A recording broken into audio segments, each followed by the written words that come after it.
Staying with international news, shipping experts say it could take days or even weeks to free the 224,000-ton container ship wedged across the Suez Canal. The Ever Given ran aground 3 days ago, and attempts by tugboats and dredgers to free the ship so far haven't worked. Ships are now backing up in the hundreds. The 200-kilometer-long canal provides the shortest sea link between Asia and Europe.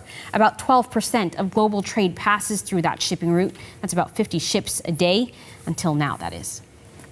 And as that major traffic jam carries on, what kind of economic impact could it have?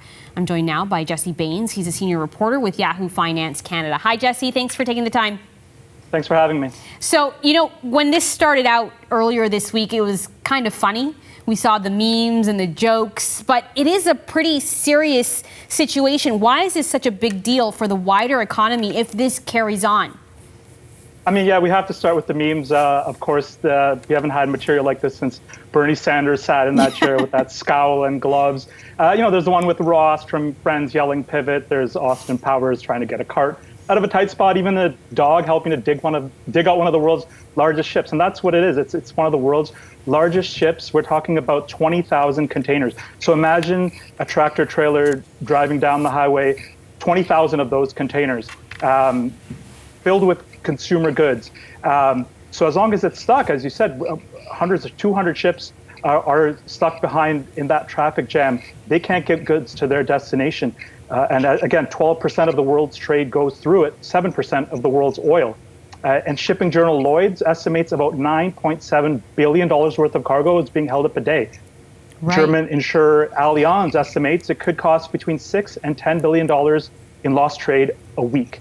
And if you look at just the impact on Egypt itself, because of course Egypt collects tolls, $700,000 for every ship that can't get through.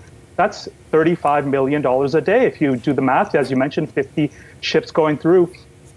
And in a cruel twist of fate, Janella, Egypt spent $8.2 billion on an expansion of the canal. That was before the Ever Given got stuck just south of that new section. Not big enough. So what about specifically here in Canada? How will we feel that impact? And how are consumers also going to feel that ripple effect? Well, the good news is most of that trade is going between Europe and Asia. So we don't get a vast majority of goods, and we do get a large amount of goods from Asia. That goes through the Pacific and not the Suez Canal. So we're good there. The chances of an item that you ordered from Amazon being stuck on that vessel are slim, but good to know.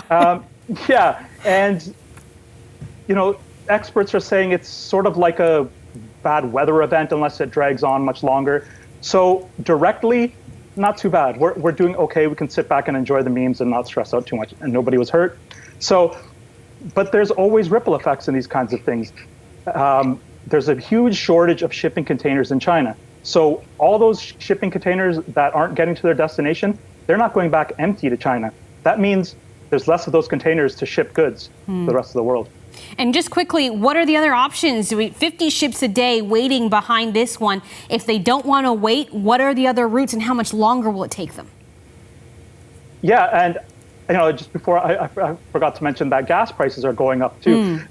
Dan McTeague estimates 4 cents a liter tonight, and even more later in the weekend, and it could go further depending on how long this lasts.